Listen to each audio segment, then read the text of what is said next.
Hello, Banjo's here. Welcome to a tutorial of my Starship Enterprise. This won't be a block-by-block masterclass. That would take well over a year. The ship took me 2 years to build. Instead, I will show you the methods and tips on how I built this. These then can be used to build anything, from skyscrapers to other spacecraft.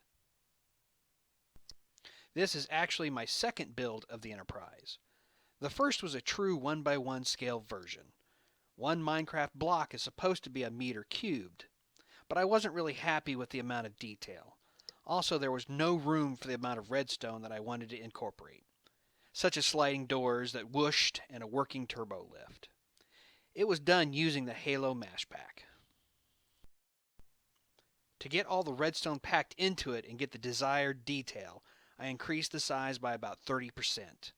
Maybe one day I'll go back and try to do a true 1x1 with all the inner workings. I started with simple diagrams that can be found online. I pasted the schematics into Microsoft Paint because you can turn on grids and zoom in to where 1 pixel equals 1 Minecraft block. Then I shrank the pics to the right dimensions. Paint also allows the creations of perfect circles. Just hold down Shift as you increase the size of the circle to the desired width. You can see the pixel size in the lower left-hand corner as you draw. Then it was only a matter of putting blocks in the right place.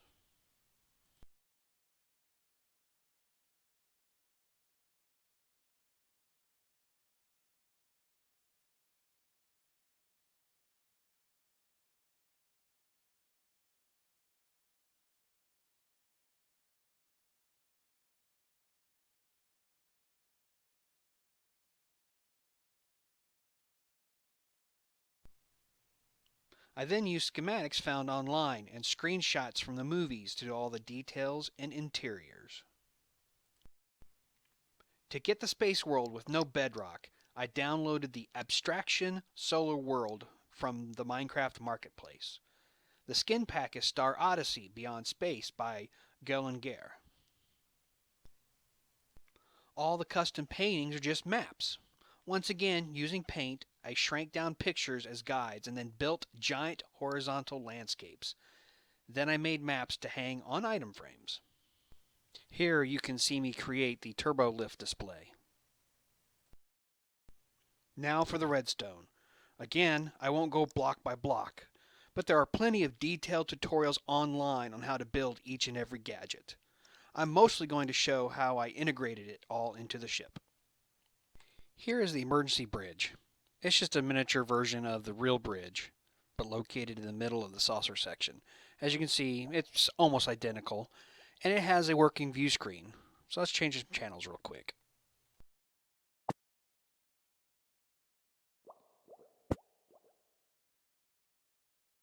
Behind the scenes, it is an item frame selector using some comparators, redstone, and redstone torches.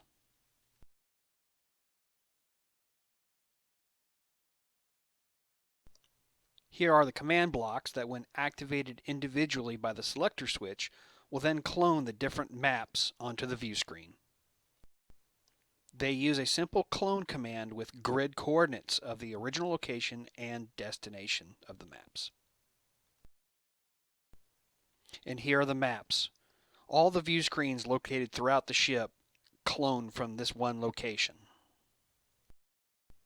One of the things I didn't show in the earlier tour video was that the warp drive and impulse power engines worked. First, let's engage the warp drive engines, and then turn on the impulse drive.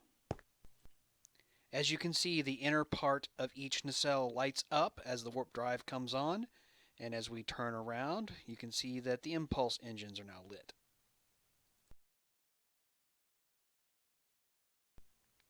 Both engine switches work the same. When the engines are off, the command blocks fill the spaces with black concrete blocks.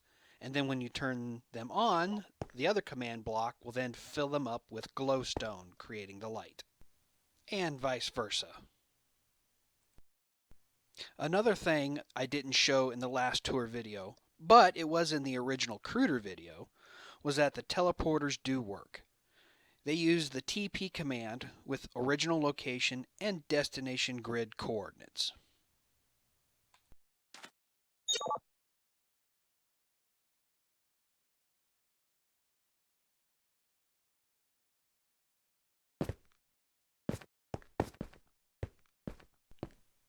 And each teleporter room will teleport you back to the original planet.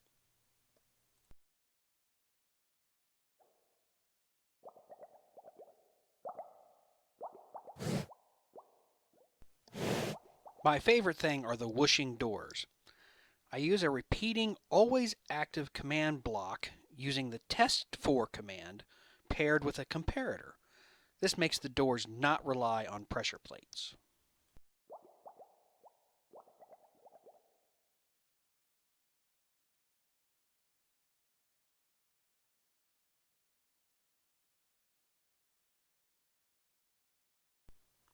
The next command block opens the door by filling the space with air.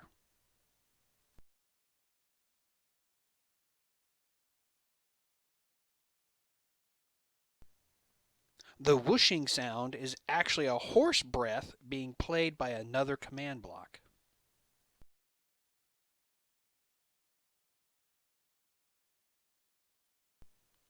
When someone leaves the test4 area, the next command block then clones doors that are hidden in another location.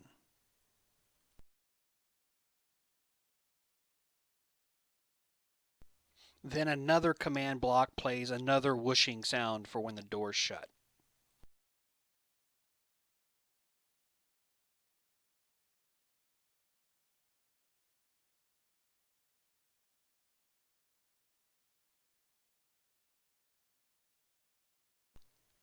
The reason why I clone the doors instead of just using the fill command is because the doors aren't guaranteed to place correctly. The turbo lifts work like this.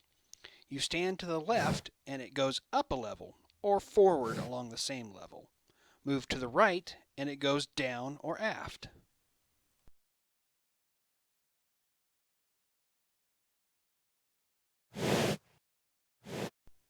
Here are the inner workings within the turbo lift shafts themselves. As you can see, the lift car is stationary. The rider is teleported from one car to the next.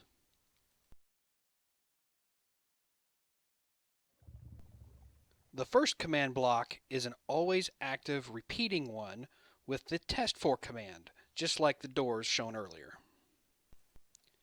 When someone is inside the test4 area, the comparator energizes the series of repeaters that all have a 4-tick delay.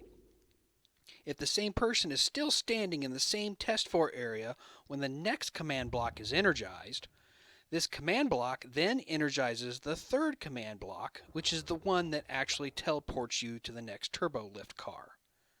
The reason for the 4-repeater delay is to give time for a player to get either off the lift or change directions before being teleported along.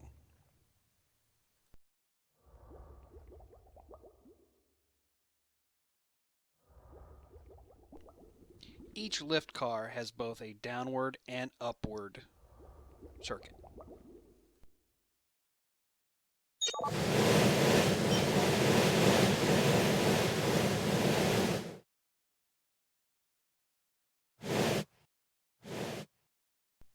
The photon torpedo launch sequence is the one mechanism that took the longest to make.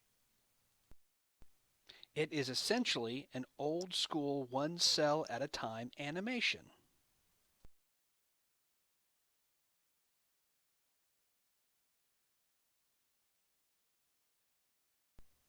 A series of command blocks fills or places blocks to build the first cell of the animation. When the next series of command blocks is energized, they build the next cell and erase the previous cell of the animation. So just like a flip book, when you string the series of command blocks together, you get a full-fledged cartoon, essentially.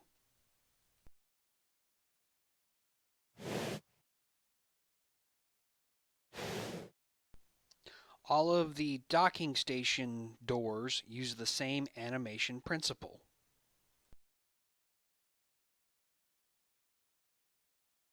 The fire door in the warp core uses the same technique.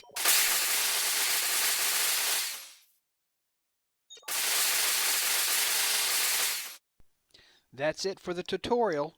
I hope this gives you ideas on how to do your own project. Don't let the size of your planned build scare you. Just keep chipping away.